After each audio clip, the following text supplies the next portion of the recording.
Hello, and welcome.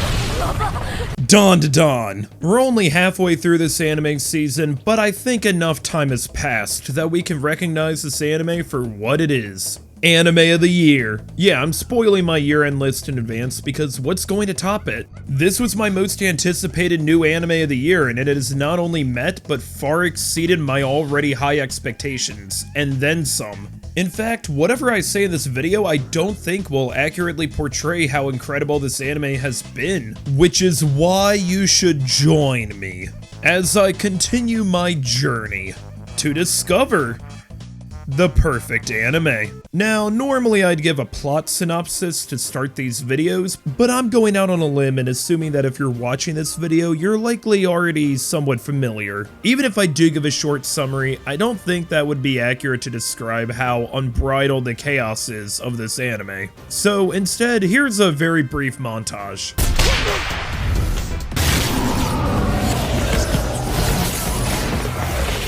今からセックスします。はい。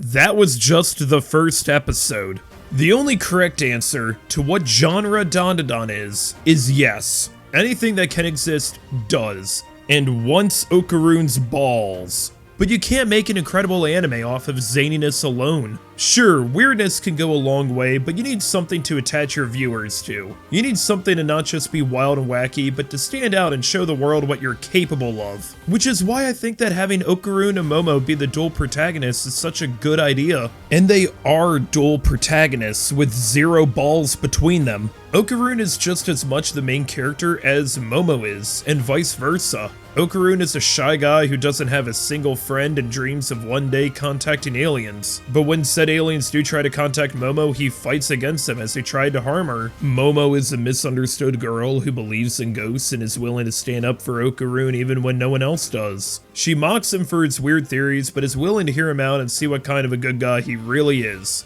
Some of the best parts of this series are just the banter and interactions these two have. They act just like teenagers would, and yes, they do grow closer as the series continues. What started off with a bet sparks their feelings for one another, and if you weren't aware, Dandadan is a romance anime. Like I said, it's every genre. These two goofballs don't recognize their feelings yet, but they know they want to spend time with the other. Sure, it could be because they're the only ones who are going to understand that she has psychic powers and he's possessed by the turbo tax granny, but even still, their chemistry is genuine. When some bullies are talking trash about Momo behind her back to Okarune and degrading her, his immediate response is to bulk up in his demon form to get them to back off. And keep in mind that they wouldn't see his transformation like we do, so they just view her man locking the fuck in and oozing all that aura, or whatever kids these days call it, and know when to stop. And when Ira, who, yes, will become important to the story, appears amongst Okarune, Momo remembers that she never watched Vinland Saga and does indeed have an enemy.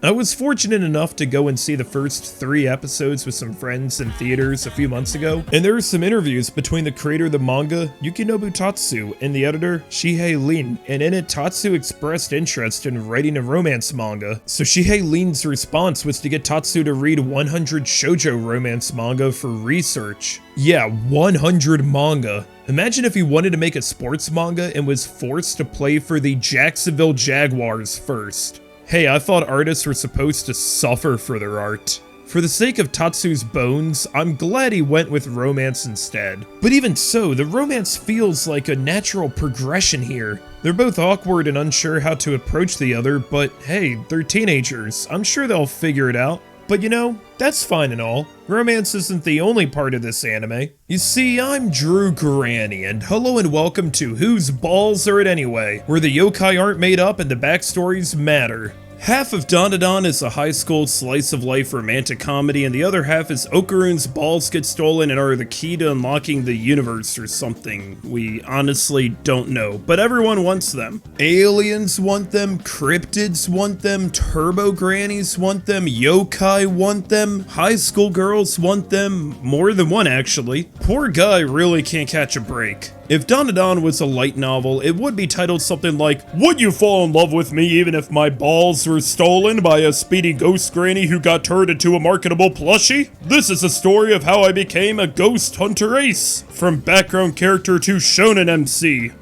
In another world."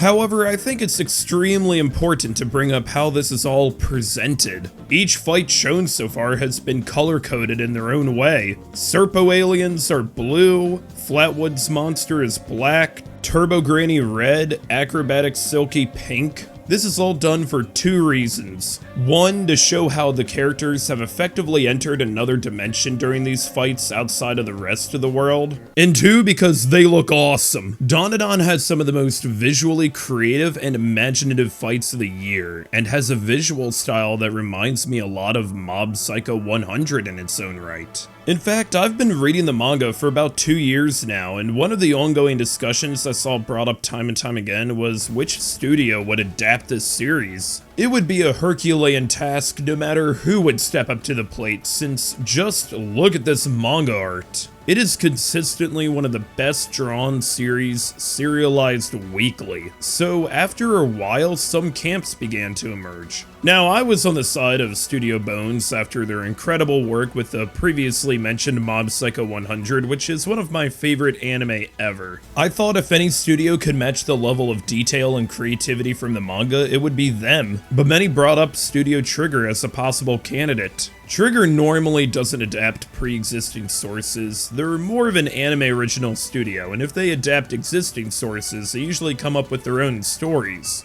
However, with them choosing to adapt Delicious and Dungeon, I could easily see them doing a great job, and to be fair, they've also done the adaptations of When Supernatural Battles Become Commonplace and Ninja Slayer. But as the ongoing debates between the Bones and Trigger camps grew and grew, perhaps none of us realized we could have voted third party instead. Enter Science Saru, which I didn't see anyone predict, but wow. They're a good studio. Devilman Crybaby is just about the best anime that I never want to watch a second time, but their productions ooze with the style that Dandadan deserves. All we wanted was to not be disappointed like that boxing match this weekend, and what is it that Science Saru has given us?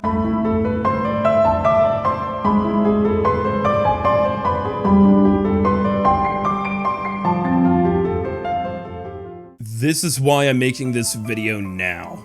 Ever since the anime got announced, I've been waiting to see this episode animated more than any other moment from this manga.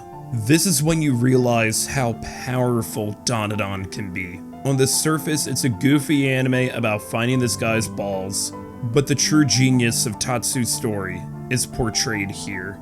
In less than an episode's runtime, we get an entire story detailing this family being ripped apart and learn who Acrobatic Silky was, and why she protects Ira.